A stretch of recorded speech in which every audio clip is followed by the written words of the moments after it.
الفت میں تو منزل کی ہوس کیسی، یہاں تو عین منزل ہے تھکن سے چور ہو جانا۔ الحمد للہ رب العالمین، والصلاة والسلام علی سید المرسلین وعلی آلہ واصحابہ اجمعین۔ اعوذ باللہ من الشیطان الرجیم، بسم اللہ الرحمن الرحیم۔ ایحسب ان لن یقدر علیہ احد یقول اہلکت مالا لبدا ایحسب ان لم یرہ احد الم نجعل له عینین ولسانا وشفتین وہدیناہ النجدین۔ صدق اللہ العظیم۔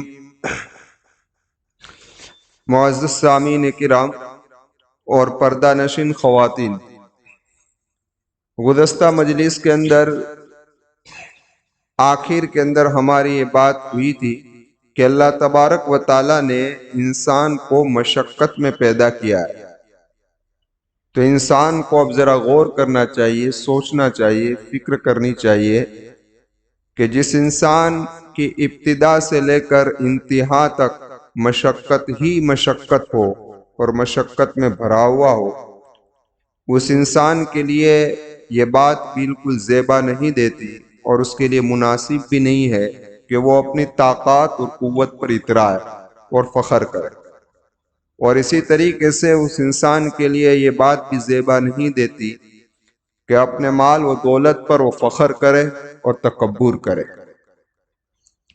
اللہ تبارک و تعالیٰ فرماتے ہیں ایحسب ان لن یقدر علیہ احد، کیا انسان نے گمان کرتا ہے کہ اس پر کوئی قدرت نہیں رکھتا، اس پر کسی کی طاقت نہیں ہے؟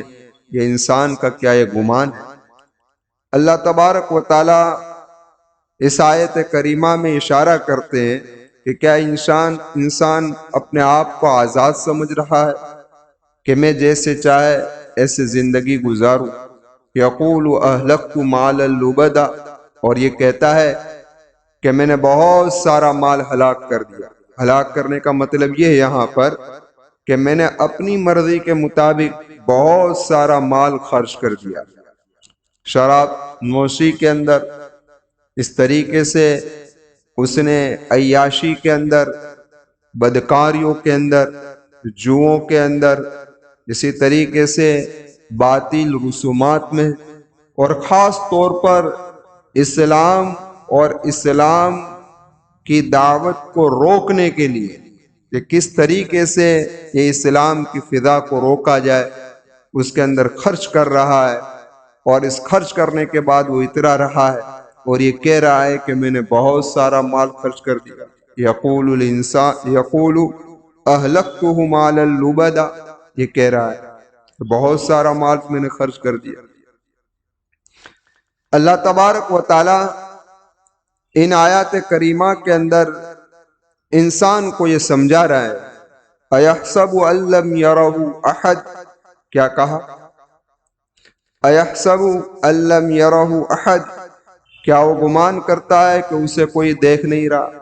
لیکن اس کے پہلے میں آپ حضرات کے سامنے ایک واقعہ سنا دوں، اور واقعہ یہ ہے کہ یہودیت اور نصرانیت اپنے مذہب کو پھیلانے کے لیے کس طریقے سے مال کو خرچ کر رہا ہے، خربوں روپے وہ لوگ اڑا رہا ہے کہ کس طریقے سے ہمارا مذہب پوری دنیا کے اندر پھیل جائے، اور ان کی یہ سازش ہے کہ کس طریقے سے اسلام کو پھیلتا ہوا روکے۔ اس لیے بھی یہ لوگ لاکھوں خربوں ڈالر خرچ کر رہے ہیں۔ آقا مکی و مدنی محمد الرسول اللہ صلی اللہ علیہ وسلم کے زمانے کا ایک واقعہ ہے کہ عاشا نامی ایک بڑا شاعر گزرا ہے، مشہور اور معروف شاعر تھا، اور اتنا زبردست شاعر تھا کہ اگر وہ کسی کی شان کے اندر کوئی قصیدہ پڑھ دے تو لوگ اس پر مائل ہو جایا کرتے تھے۔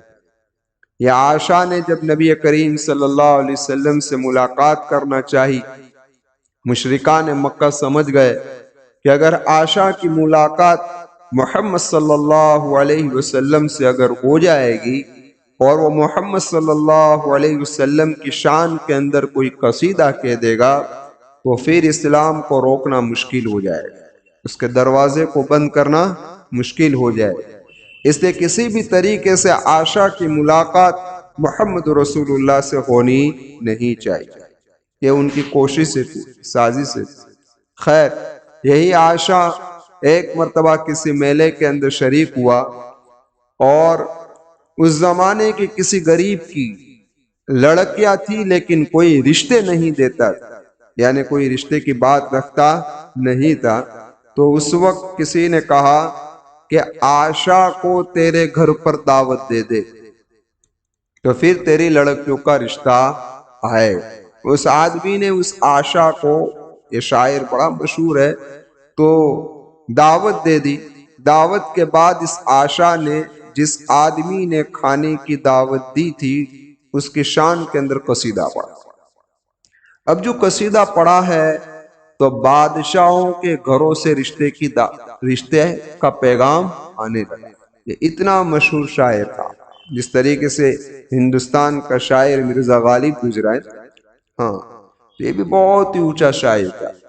تو یہ مشرکان مکہ یہ چاہتے تھے کہ یہ عائشہ کی ملاقات نبی کریم صلی اللہ علیہ وسلم سے نہ ہو، اور وہ اپنی کوشش کے اندر کامیابی ہوئے۔ عائشہ سے ملاقات میرے آقا و مولا محمد رسول اللہ کی نہیں۔ تو میرے کہنے کا مقصد یہ ہے کہ یہ جو باطل طاقتیں ہیں وہ اپنی ساری کوششیں کر رہی ہے کہ کس طریقے سے اسلام کو پھیلتا ہوا روکا جائے، اور خود اسلام کے گڑھ کے اندر بھی کس طریقے سے سوراخ ڈالا جائے، اور ان کے گھروں کے اندر کس طریقے سے ماحول کو خراب کیا جائے کہ آج نہیں تو کل ان کی نئی آنے والی نسل اسلام سے مرتد ہو جائے۔ ہم اللہ تبارک و تعالیٰ سے دعا کرتے ہیں، اللہ ہی نے اپنے فضل سے مجھے اور آپ کو ایمان کی دولت عطا فرمائی ہے۔ اللہ سے دعا کرتے ہیں اللہ اپنے فضل سے ہمارے ایمان کو موت تک اور موت کے وقت بھی باقی رکھے، اور ایمانی کے حالت میں ہم تمام کو اس دنیا سے رخصت فرمائے۔ خیر، عرض یہ کر رہا تھا تو اللہ تبارک و تعالیٰ فرما رہے ہیں کہ اَيَحْسَبُ أَن لَّمْ يَرَهُ أَحَدٌ، کیا انسان گمان کرتا ہے کہ اسے کوئی نہیں دیکھ رہا ہے؟ نہیں، کون دیکھ رہا ہے بھائی؟ اللہ دیکھ رہا ہے۔ اللہ سمجھا رہے ہیں کہ انسان ذرا غور کر، جس وقت تو ماں کے پیٹ سے پیدا ہوا اس وقت تو بھوکا بھی تھا اور اس وقت تو ننگا بھی تھا، اس کے بعد یہ سارا مال، ساری دولت، ساری طاقت تیرے پاس آئی، اور اللہ ہی جانتا ہے اور کوئی نہیں جانتا کہ جس مال کو تو کما رہا ہے وہ حرام ہے کہ حلال ہے۔ سمجھ میں آئی بات؟ اور جس مال کو تو خرچ کر رہا ہے وہ بھی اللہ ہی جانتا ہے کہ صحیح جگہ پر تیرا مال خرچ ہو رہا ہے یا غلط جگہ پر، اور یہ بھی اللہ ہی جانتا ہے کہ جس مال کو تو خرچ کر رہا ہے وہ لوگوں کو دکھلانے کے لیے کر رہا ہے کہ اللہ کی رضا کے لیے کر رہا ہے۔ سمجھ میں آئی بات؟ تو اللہ فرماتا ہے اَيَحْسَبُ أَن لَّمْ يَرَهُ أَحَدٌ، وہ اللہ سب کچھ دیکھ رہا ہے، سب کچھ دیکھ رہا ہے کہ جو مال کما رہا ہے حرام طریقے سے، جس جگہ پر خرچ کر رہا ہے وہ صحیح مصرف نہیں ہے، صحیح جگہ نہیں ہے، اور تو لوگوں کو دکھلانے کے لیے کر رہا ہے۔ اب ایسے مال پر اترانے سے کیا فائدہ؟ قیامت کے میدان میں کچھ کام آنے والا نہیں ہے۔ اَيَحْسَبُ أَن لَّمْ يَرَهُ أَحَدٌ۔ آگے اللہ تبارک و تعالیٰ نے اس آیت کریمہ میں ایک زبردست اشارہ بھی کر دیا۔ کیا اشارہ کر دیا؟ اے مشرکان مکہ، تم یہ سمجھ رہے ہو اور کائنات میں بسنے والے انسان، اگر تمہارا یہ گمان ہو کہ اللہ ہم پر قادر نہیں ہے، اس کی کوئی قدرت ہم پر نہیں چلتی، اور جو کچھ بھی ہم اعمال کر رہے ہیں، کام کر رہے ہیں، اس کو اللہ نہیں دیکھ رہا ہے، تو تمہارا گمان غلط ہے۔ کس طریقے سے غلط ہے؟ اس بنا پر کہ تمہیں دیکھنے کے لیے بینائی کی ضرورت پڑتی ہے۔ کس کی ضرورت پڑتی ہے؟ آنکھوں کی۔ تو اللہ فرماتا ہے الم نجعل لہ عینین ولسانا وشفتین، کیا ہم نے انسان کو دو آنکھیں نہیں دی؟ تو جو ذات تم کو آنکھیں دے سکتا ہے، جس نے تمہیں دیکھنے کی صلاحیت دی ہے، کیا وہ ذات تمہیں نہیں دیکھ سکتا؟ اور اگر تھوڑی دیر کے لیے تم تسلیم کر لو، قبول کر لو کہ اللہ ہمارے کاموں کو اور ہمارے افعال اعمال کو دیکھ رہا ہے، اور اگر تمہارا ایک گمان ہو اس بات پر کہ ہمارے دلوں کے اندر جو بھید ہے، جو سوچتے ہیں، جو خیال ہے، اس کو اللہ نہیں جانتا، اگر تمہارا یہ گمان ہے تو یہ گمان بھی غلط ہے، اس بنا پر کہ انسان جو سوچتا ہے، دل کے اندر دماغ سے سوچے اور دل کے اندر جو خیال آئے، تو اس خیال کو ظاہر کرنے کے لیے زبان اور ہونٹ کی ضرورت پڑتی ہے۔ کس کی ضرورت؟ زبان نہ ہو اور ہونٹ نہ ہو تو انسان اپنے دل کے خیالات کسی کو پیش کر سکتا نہیں ہے۔ تو جس اللہ نے وَلِسَانًا وَشَفَتَيْن تمہیں زبان دی اور تمہیں دو ہونٹ دیے تمہارے خیالات کو ظاہر کرنے کے لیے، کیا اللہ اس بات پر قادر نہیں ہے کہ تمہارے دلوں کے بھیدوں کو جانے؟ تو جانتا ہے۔ کیا ہے بھائی؟ وہ جان رہا ہے۔ تو فرمایا الم نجعل لہ عینین ولسانا وشفتین، یہ آنکھ جو ہے نا وہ بہت ہی بڑی نعمت ہے۔ کیسی نعمت ہے بھائی؟ بہت ہی بڑی نعمت ہے۔ آپ ذرا غور کریں کہ اللہ تبارک و تعالیٰ نے انسان کی جو آنکھ بنائی ہے، اس آنکھ بالکل نازک، اس کا پردہ بالکل نازک، اس کے اندر رگیں بالکل نازک ہے، بالکل نازک ہے۔ اللہ نے اس آنکھ کی حفاظت کے لیے پلکیں رکھی۔ کیا رکھی؟ کہ پردہ رکھا تاکہ گرد و غبار نہ آ جائے، اور اس پلکوں کے اوپر اللہ نے بال رکھے تاکہ گرد و غبار سارا کے سارا باروں پر جمع رہے، اور اوپر سے آنے والے گرد و غبار کے لیے اللہ نے بھو رکھی۔ اور یہ تیری پیاری پیاری آنکھوں کو اللہ تبارک و تعالیٰ نے دونوں ہڈیوں کے درمیان کے اندر رکھی۔ کہاں رکھی بھائی؟ اوپر بھی ہڈی نیچے بھی ہڈی، تاکہ انسان اگر منہ کے بل اگر تو گر تو تیری آنکھ محفوظ ہو جائے، تیرے آنکھوں میں کوئی آنچ آئے نہیں۔ اور ذرا دیکھ یہ پردے جو ہم نے بنائے ہیں، وہ پردے ایسے نرالے ہیں کہ تجھے تو بند کرنے کی نوبت نہیں آتی، جیسے کوئی خطرے والی چیز نظر آتی فوراً آنکھ بند ہو جاتی ہے، فوراً آنکھ، یہ سگنل فوراً آ جاتا ہے اور آنکھ بند ہو جاتی ہے۔ ایسا ہم نے حفاظت کا سامان پیدا کیا ہے، تیرے سامنے سے اگر کوئی اٹیک ہو تب بھی تیری آنکھیں محفوظ ہو جاتی ہے۔ وہ اللہ ہے کہ جو اللہ انسان کی آنکھوں کی حفاظت کرتا ہے۔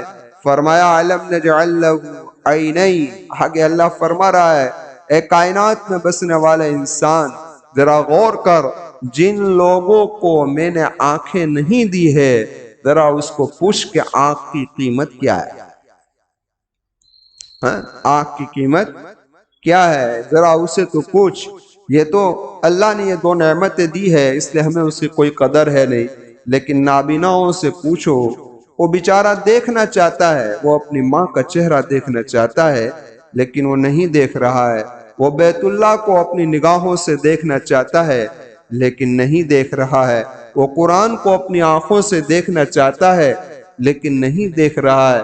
تو ہم نے تمہیں نرالی پیاری پیاری دو آنکھیں دی ہے، اس لیے دی ہے کہ تم کو بینائی دی ہے، تم قرآن پڑھو، تم کتابیں پڑھو، تم قوانین اسلام کو پڑھو، اور جن چیزوں کو دیکھنا اللہ نے حلال کیا ہے انہیں دیکھو، اور جن چیزوں سے بچنا اللہ نے کہا ہے اسے بچو۔ اس لیے صحیح روایت کے اندر ہے، اللہ تبارک و تعالیٰ فرماتے ہیں کہ جس بندے کی میں دونوں آنکھوں کو لے لیتا ہوں اور بندہ اس پر صبر کرتا ہے، بندہ اس پر صبر کرتا ہے، اللہ خود فرماتا ہے میں اس وقت تک راضی نہیں ہوں گا جب تک اس کو جنت کے اعلیٰ مقام میں نہ پہنچا دوں۔ اس وقت تک اللہ خود راضی نہیں ہوتا، لیکن شرط یہ ہے کہ بندہ اس بات پر کسی کو شکوہ نہ کرے کہ میں اندھا ہوں، میں نابینا ہوں، میں ایسا ہوں، میں ویسا ہوں. نہیں نہیں، کسی کو شکوہ نہیں. اے اللہ تیرا فیصلہ تھا، تیرا فیصلہ مجھے منظور ہے، میں اس پر صبر کر رہا ہوں تو اللہ اس کو جنت کے اعلیٰ مقام تک پہنچائے. تو یہ آنکھ بہت ہی اونچی کیا ہے بھائی؟ کون ہے؟ بہت ہی اونچی نعمت ہے. پھر آگے فرمایا وَلِسَانًا وَشَفَتَيْن، اور ہم نے ایک زبان دی. کیا دی بھائی؟ 10 بار دی ہوتی تو کیا ہوتا؟ صرف ایک ہی دیے. کتنے دیے؟ ایک دیے. اور یہ زبان جو ہم نے دیے نا وہ بہت ہی، اس لیے آپ نے بیانات سنے ہوں گے. حضرت مولانا مفتی عبد المتین صاحب زید مجدہ کا درس حدیث جو چلتا ہے وہ اس میں زبان ہی کے عنوان پر شاید کلام چل رہا ہے. تو میں تو کچھ اس کی تفصیل میں جانا بھی زیادہ نہیں چاہتا. اس آیت کریمہ کے ضمن کے اندر کچھ باتیں آپ حضرات کے سامنے عرض کر دیتا ہوں. اللہ مجھے بھی زبان کی حفاظت کرنے والا بنائے اور آپ تمام کو بھی اس کی حفاظت کرنے والا بنائے. دیکھیے زبان جو اللہ تبارک و تعالیٰ نے عطا فرمائی ہے، اس زبان ایک ایسی چیز ہے کہ وہ آدھی منٹ کے اندر انسان کو جہنم سے بچا کر جنت میں داخل کر سکتی ہے. ایسی طاقت اس کے اندر ہے. ایک آدمی حالت کفر کے اندر زندگی گزار رہا ہے اور اس نے صرف یہ کہہ دیا لا الہ الا اللہ محمد رسول اللہ صلی اللہ علیہ وسلم، سچے دل سے ایمان لے آیا اور زبان سے اس کلمہ کا اس نے کہہ دیا، ہمیشہ کی جہنم سے بچ گیا. تو یہ اسی طریقے سے آپ دیکھیں کہ دشمنوں کو یہ دوست بھی بنا سکتی ہے. کس طریقے سے کہ آپ ذرا دیکھیں بہت سارے اولیاء کرام کا حالات آپ نے پڑھے ہوں گے کہ ان کی زندگی کیسے گزر رہی تھی، لیکن جب انہیں چوٹ لگی تو انہوں نے پکی و سچی توبہ کر لی تو بہت ساروں کے دوست بن گئے، سب محبت کرنے لگے ہیں نا، سب محبت کرنے لگے. اسی لیے ایک بات ابھی یاد آئی اتفاقاً ابھی مجلس کے اندر تو کہہ دیتا ہوں کہ ذرا دیکھیں لوگ یہ کہتے ہیں کہ جب استخارہ کی باری آتی ہے، کس کی باری آتی ہے؟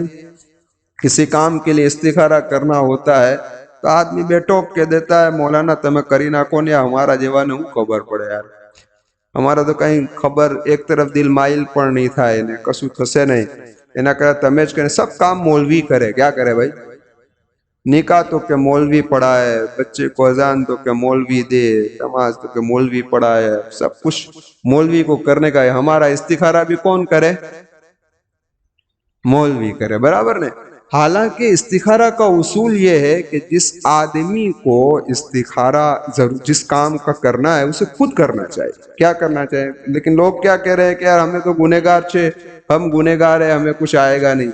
بھئی کوئی گنہگار نہیں. آپ ذرا دیکھیے کہ جب آدمی کو استخارہ کرنا ہے تو سب سے پہلے 2 رکعت صلاۃ توبہ پڑھ لے. کیا کر لے؟ کہ اللہ میں اپنے ہر گناہ سے پکی و سچی توبہ کرتا ہوں. یعنی صرف استخارہ کرنے کے لیے نہیں، ہمیشہ. سمجھ میں آئی بات؟ پکی و سچی توبہ کر لے. صاف بات ہے کہ جب آپ کی یہ توبہ قبول ہو گئی تو آپ ولی بن گئے. اب آپ جب تک اس توبہ پر قائم رہیں گے وہاں تک آپ کا مقام کیا ہے؟ ولایت والا مقام ہے. پھر آپ استخارہ کریں، پھر آپ اب کوئی گنہگار. سمجھ میں آئی بات؟ اس لیے استخارہ خود اپنے کرنا چاہیے، دوسروں کو ٹھوپنا نہیں چاہیے. سمجھ میں آئی بات؟ خیر بات کہاں چلی تھی؟ میں اس طرف پہنچ گیا. ہماری بات کہاں چلی تھی؟ ہاں زبان پر بات چل رہی تھی. ہاں تو میں یہ عرض کر رہا تھا کہ یہ جو زبان آدھی منٹ کے اندر جس طریقے سے جہنم میں سے جنت تک پہنچا سکتی ہے، اس طریقے سے آدھی منٹ کے اندر جنت سے جہنم میں بھی پہنچا سکتی ہے.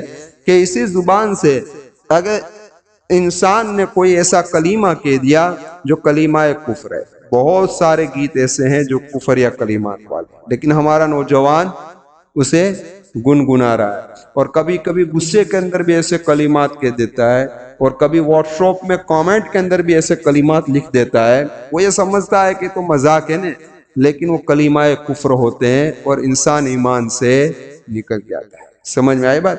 تو ایسے کلمات کے بولنے سے، ایسے کلمات کے نکالنے سے اللہ تبارک و تعالی ہم تمام کی حفاظت فرمائے، اور ہمیں اس پر توجہ دینے کی ضرورت ہے۔ خیر، اسی طریقے سے دوست دشمن بن جائے گا۔ کس طریقے سے دوست دشمن بن جائے گا؟ اس طریقے سے کہ آپ نے کوئی ایسا کلمہ کہا جس کلمے سے آپ کے دوست کو گالی گلوچ نکل گئی، کیا ہو جائے گا؟ وہ تمہارا دشمن بن جائے گا۔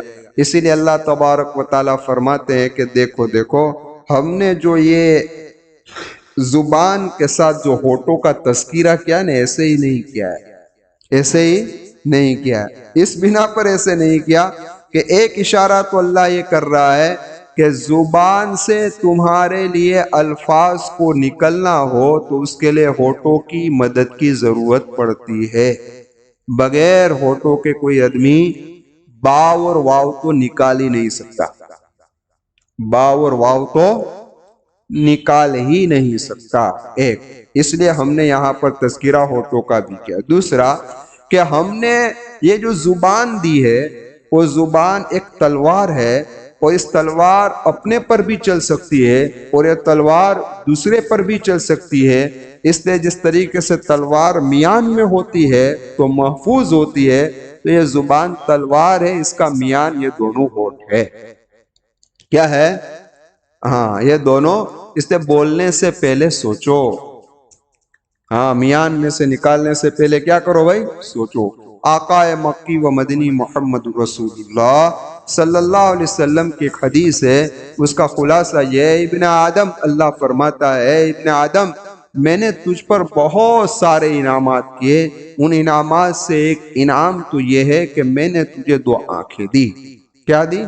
2 آنکھیں دی، اور ان 2 آنکھوں کے ساتھ میں نے اس کے اوپر پردے بھی لگائے۔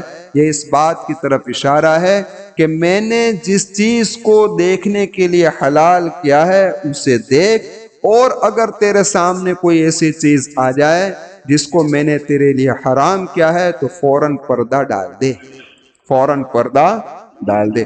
اور اے انسان، اے ابن آدم، میں نے تجھے زبان دی ہے۔ کیا دی ہے؟ زبان دی ہے۔ اس سے وہ کلمات نکال جو میں نے تیرے لیے کیا کیے ہیں؟ حلال کیے ہیں، میں نے تیرے لیے حلال کیے ہیں۔ ایسے کلمات کو نکالنے سے پہلے جو میں نے حرام کیے ہیں، ان ہونٹوں کا غلاف دیا ہے۔ کیا دیا ہے؟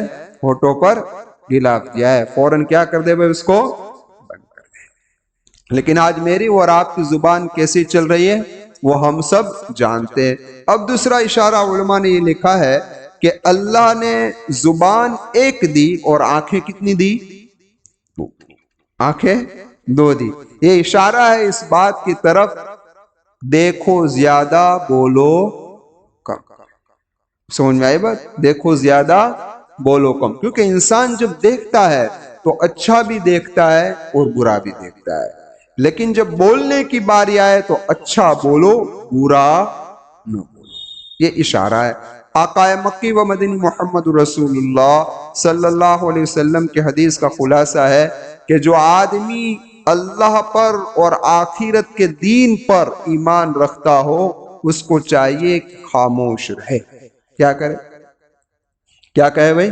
خاموش رہے۔ اور ایک روایت کے اندر ہے، عقبہ بن عامر رضی اللہ تعالیٰ عنہ فرماتے ہیں، میں نے میرے آقا و مولا محمد رسول اللہ صلی اللہ علیہ وسلم سے پوچھا ہے، اللہ کے محبوب صلی اللہ علیہ وسلم، نجات کس میں ہے؟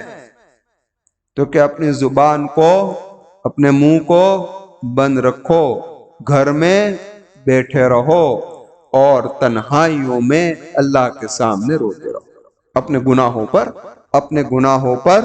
روتے رہو۔ حدیث میں ہے، اپنے گناہوں پر روتے رہو۔ اللہ سے دعا کرتا ہوں اللہ تعالیٰ مجھے بھی اپنے گناہوں پر رونے والا بنا دے، آپ لوگوں کو بھی بنا دے، اور خاص طور پہ اللہ راتوں کی تنہائیوں میں ہمیں رونے والا بنا دے۔ یہ آنسو بڑے قیمتی ہوتے ہیں اور اس آنسو سے دل بہت جلدی صاف ہو جاتا ہے۔ اللہ تبارک و تعالیٰ یہ توفیق مجھے بھی عطا فرمائے، ہم تمام کو عطا فرمائے۔ تو خیر، اللہ کے محبوب صلی اللہ علیہ وسلم نے حضرت عقبہ بن عامر رضی اللہ تعالیٰ عنہ کو یہ نصیحت فرمائی۔ خیر، امام شافعی رحمت اللہ علیہ فرماتے ہیں کہ جب بھی تجھے بولنا ہو تو پہلے دماغ سے سوچ کس سے سوچ؟ دماغ سے سوچ اور دل سے فیصلہ کر، اور فیصلہ کرنے کے بعد تو یہ فیصلہ کر کہ اس جو بات میں بول رہا ہوں اس سے کوئی دینی اور دنیاوی نقصان تو نہیں ہو رہا ہے؟ اگر نہیں ہو رہا ہے تو بول، اور اگر دینی اور دنیاوی نقصان ہونے کا صرف شک ہو، یقین نہیں، کیا ہے، صرف شک ہو، تب بھی مت بول۔ اور یہاں تو بے لگام زبان چلتی ہے بھائی، ہے نا؟ چل رہی ہے کہ نہیں؟ ہاں، تو یہ حال ہے۔ اب دیکھیے ایک اشارہ علماء نے ایک عجیب لکھا ہے اس پر۔ علماء فرماتے ہیں کہ اللہ تبارک و تعالیٰ نے یہاں 3 نعمتوں کا تذکرہ کیا ہے۔ کون کون سی؟ آنکھ، دوسرا زبان، تیسرا ہونٹ۔ ان تینوں کا یہاں پر تذکرہ کیا اور اشارہ کر دیا کہ انسان جب پیدا ہوتا ہے تو اس وقت کیا ہوتا ہے؟ بھوکا ہوتا ہے۔ کیا ہوتا ہے؟ بھوکا ہوتا ہے۔ اور جب یہ بھوکا ہوتا ہے تو اس کو سب سے پہلے اپنی زندگی کو باقی رکھنے کے لیے اور اپنے جسم میں طاقت کو لانے کے لیے دودھ کی ضرورت ہے۔ کس کی ضرورت ہے؟ دودھ۔ اور اس دودھ کو پینے کے لیے ان 3 اعضاء کی ضرورت پڑتی ہے۔ پڑتی یا نہیں؟ پہلے اپنی آنکھوں سے دیکھے گا تو صحیح کہ مجھے پلانے والی کون ہے۔ اس کے بعد اگر ہونٹ نہ ہو تو آدمی کچھ چوس نہیں سکتا، ہے نا؟ چوس نہیں سکتا۔ اور اگر ہونٹ ہے اور زبان بھی نہ ہو تو گلے میں اتار نہیں سکتا، چکر اتار نہیں سکتا۔ تو اللہ تبارک و تعالیٰ فرماتے ہیں انسان تجھے اپنی طاقت پر گھمنڈ ہے، تجھے اپنی طاقت پر فخر ہے، جبکہ جب تو پیدا ہوا تو تیری زندگی کی سب سے پہلی ضرورت جو تھی اور تجھے اپنی زندگی بچانے کے لیے جس کی ضرورت تھی اس میں بھی تو پورا نہیں اترتا۔ اگر میں یہ 3 چیزیں تو نہ دیتا، میں نے یہ 3 چیزیں دی ہے تب تو اپنی ابتدائی ضرورت کو پورا کر سکتا ہے، تو پھر کیوں اپنی طاقت اور قوت اور مال و دولت پر اترا رہا ہے؟ تو اللہ تبارک و تعالیٰ اس صورت کے اندر یہی سمجھانا چاہتے ہیں کہ تمہارے اندر سے زر پرستی، مال کی محبت کیا کرو، نکالو۔ وَهَدَيْنَاهُ النَّجْدَيْنِ، پھر اللہ فرماتے ہیں کہ ہم نے اس کو 2 گھاٹیاں دکھائی۔ 2 گھاٹی، نجد کا معنی ہوتا ہے وہ راستہ جو اوپر کی طرف جا رہا ہو۔ کس کی طرف؟ اوپر کی طرف۔ اور جو اوپر کی طرف راستہ جاتا ہے نا وہ بالکل کھلا اور واضح راستہ ہوتا ہے۔ تو اللہ فرماتا ہے کہ ہم نے اچھا راستہ بھی تجھے دکھا دیا اور برا راستہ بھی تجھے دکھا دیا۔ ایمان اور اعمال صالحہ یہ اچھے راستے ہیں، کفر، شرک اور گناہوں کا راستہ یہ برا راستہ ہے۔